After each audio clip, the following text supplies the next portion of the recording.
One of the most amazing hikes I've ever done is the Grand Canyon. It's really important that if you're going to take on the Grand Canyon and go down to the Colorado River, you absolutely 100% need to follow the National Park Service permit process.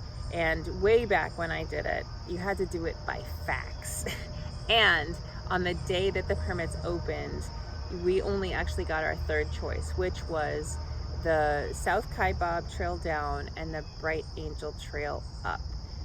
This was an extraordinary journey, which I trained for months for. You have to carry water in your pack and you actually have to train to carry water in your pack because there isn't always water along the way. But I think what was most important, what I learned about that hike, first of all, was that I really should be using hiking poles because South Kaibab, 10 miles of down, is really rough on your knees. But on the Bright Angel up, you start at 5 in the morning and it is 10 miles of relentless up. It is not just like a rolling hill here and then a break. I mean, it is switchbacks all the way through.